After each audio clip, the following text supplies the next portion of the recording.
Well, welcome to the second video of the CSS3 course. If you haven't watched the first video, I recommend you to go through it. In this video, we are going to discuss about the Google fonts.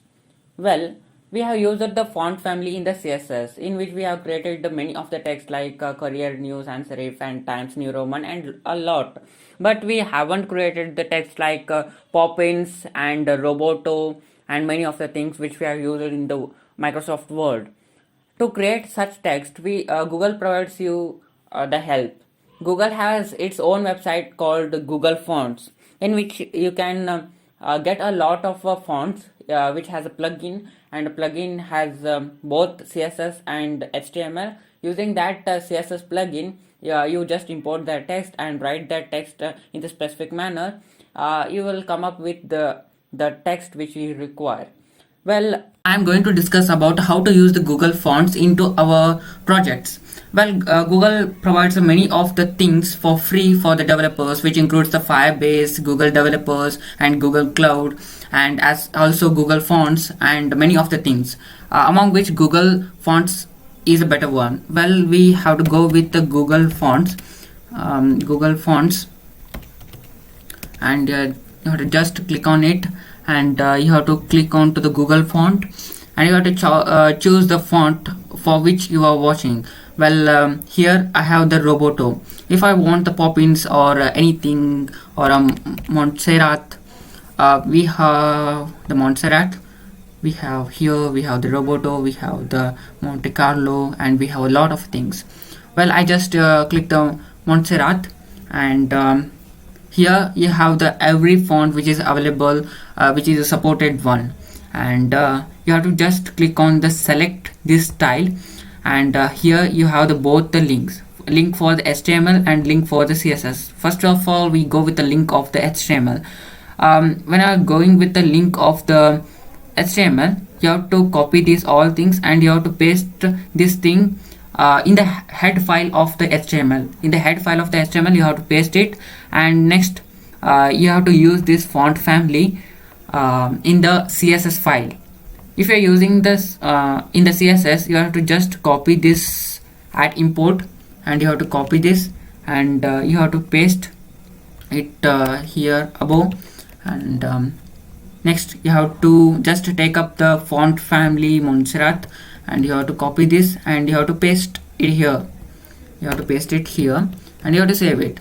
And here I have some random text. Hello world, are you okay? I'm fine. And just look at it how it works. I just open it in a default browser, and as you can have a look at here, it is showing me hello world, are you okay? I'm fine, which is a Montserrat text or a font. This is how we use the Google Fonts. Well, and next we go with the gradients and the background.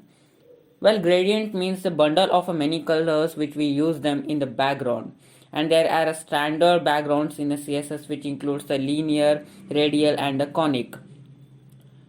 Well, linear means the color which is displayed in a linear manner in x-axis, and when we use the radial, it is displayed in the manner of a circular rings. And when we are using conic, a point is mentioned which looks like a point or the conical shape. And next we have the linear gradient. Coming with the first one, the linear gradient. Well, linear gradient is used to make a bundle of colors in a y-axis. For that, we use the property of a background, and we use the browser prefix like a Moz and a WebKit, and O for the purpose of Opera, MS for the purpose of Internet Explorer.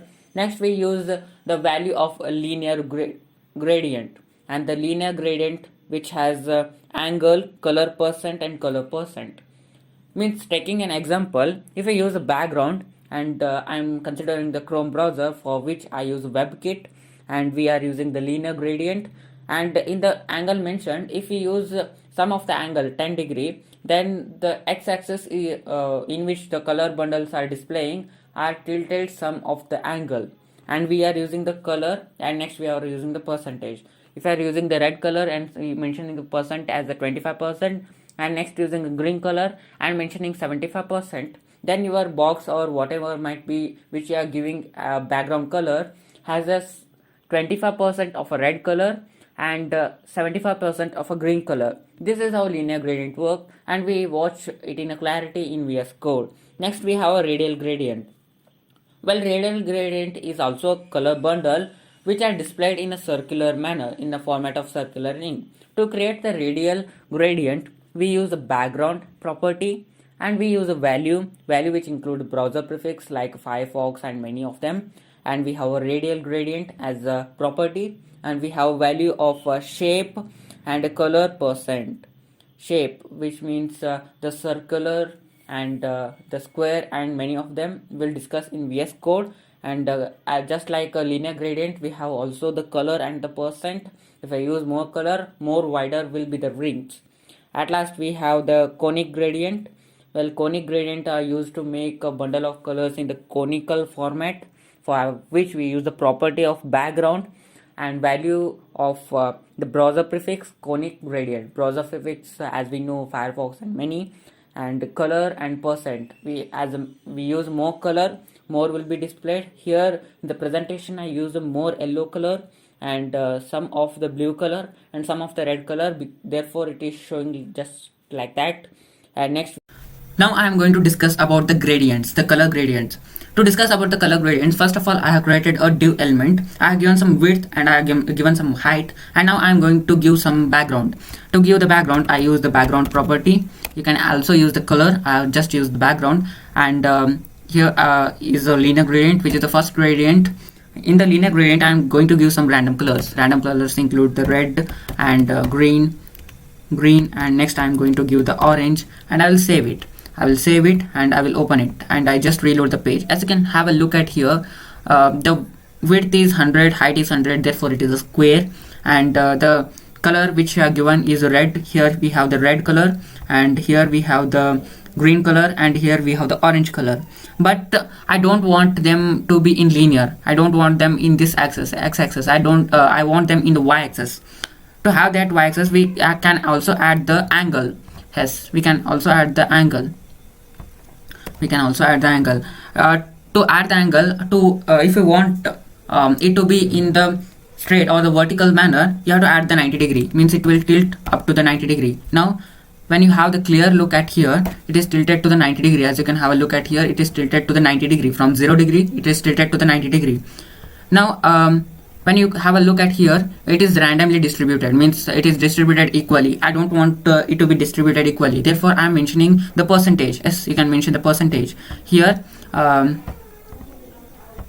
Here in after the red, I am mentioning the percentage as 20%. You can mention anything which you want. And here for the green I am mentioning 30%, and for the orange I am going to give the 50%, and I will save it. When I open it and I just reload the site, as you can have a look at here, the orange got more color because I added 50% of the colors, and the green has a 30% and orange has a 20%. It might seem to be red is getting a more color, but it's not the truth. Green is getting a more color because it is 30%, and there is a color mixing between them, therefore it is seem to have the red is getting more color. This is how we use the linear gradient. To add the conic gradient, the next one is the radial gradient. To add the radial gradient, instead linear we have to add the radial, and it will not take any angle. Instead it will take the shapes. Shapes include circle and ellipse. First of all we go with the circle. We have added the circle. We have the colors. You can add any of the colors anytime, means how much time you can add. It is unlimited. You can add it unlimited times. And we have the color red, green and orange. We have the percentage wise distribution, and I just reload the site. As you can have a look at here, this is the radial gradient. Well, the orange is getting more color because we added the 50%. For this it is 30%, and for this it is 20%. You have to watch it according to its radius. And because I have mentioned the circle, it is displaying in the manner of a circle. I can also tell it to add the thing in the ellipse manner. When I use the ellipse manner, it is going to add ellipse manner, but it is not working because it is only supported in some of the browser in which we have discussed the vendors. It is going to work in some of the vendors. It is not going to work in everything, and this is all about it. Now I am going to discuss about the conic gradient. To add the conic gradient in the radial, we have to remove the radial and we have to add the conic. And we don't have any of the angles or the ellipse here. We have to add only percentage because it is shown as a cone. And around that cone we are adding the colors like a red, green and orange. And I will save it. I just reload the site. As you can have a look at here, this is the cone and this is the colors around it. Because orange has a more color of a 50%, this is up to 50%, and next the 30% is covered with green, and at last the 20% is covered with red. This is how the conic gradient works, and this is all about the gradients. Now we are going to discuss about the background clip. Using the background clip, we can spread that background till the borders of that content, or till the padding of that content, or till the content box. Means if you are using the background clip equal to border box, the background is displayed till the border. If you are using the padding box, it is displayed till the padding. If you are using the content box, it is displayed till the content. And next we are going to discuss about the multiple backgrounds. When we are discussing about the multiple backgrounds, we can add multiple backgrounds to a given element. We have discussed about the backgrounds where we use the image, we will add it using the URL. Just like that, when we are using the multiple background, we use a single background property with the two values of URL. In the first URL, we will add one image. In the second URL, we will add the one image, and in the element, both are displayed. And next, we have the background position to align both of them. First, we have used the right bottom. In second, we have left top. If you are using the right bottom, it is displayed in the right bottom, and next if you are using the left top, it is displayed on the left top. We will discuss about these all things in VS Code. Now we will come up with the text gradient.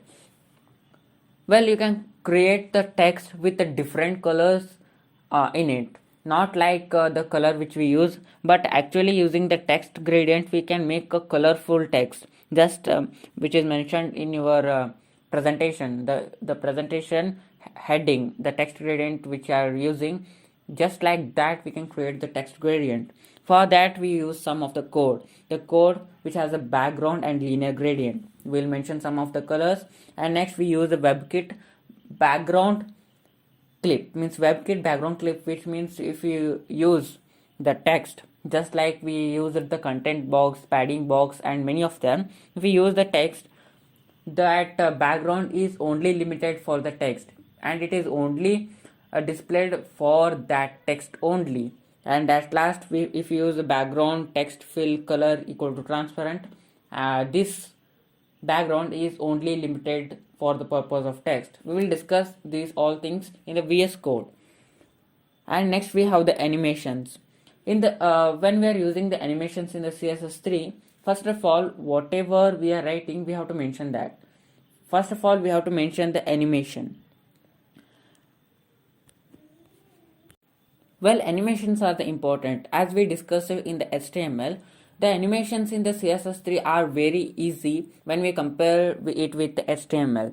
And in the animations which we use in a CSS3 has some of the properties like animation, animation duration and animation iteration count. And in the animation, it will take up the name of the animation. Just we are mentioning the size name, and in the duration we will mention some of the duration, and iteration count means how many times it has to repeat. And next we are using the add key frameworks. Let's see how to create an animation. To create an animation, we have to just give an name in the CSS selector. We are giving the animation name, and we are giving a name of a size change, and in the keyframes we are calling that name. We are calling add keyframes size change. We are calling that name, and we are giving the animation which starts from width 20 and to width 300 pixel. Means if you are creating this and giving the duration of 5 seconds and repetition equal to infinity, for every 5 seconds this animation is going to repeat, and it will giving the width change. When we are talking about animation property, we have animation name, animation duration, animation iteration count and animation timing function. What is the animation name? We give just a random name and we allowed the add keyframes to that name, which makes the animation. When we are talking about animation duration, for how many duration the animation has to occur repeatedly. And next we have animation iteration count, which is used for the repetition in the animation. If you are using one time it is repeated. If you are using 5, it is repeated for the 5 times. If you are using infinity, it is get repeated for the infinity. And if you are using animation timing function, which is used to make a smooth animation. If you are using a ease, means it is a slow start and fast run and stop. If you are using linear, it is the same speed constantly, it is moving. If you are using ease in, it starts with slow and with fast. If you are using ease out, it start with a speed and it will end with slowly. And if you are using ease in out, it has a slow start and end. And this is all about animation timing function. Well, do subscribe our channel for regular updates. Thank you.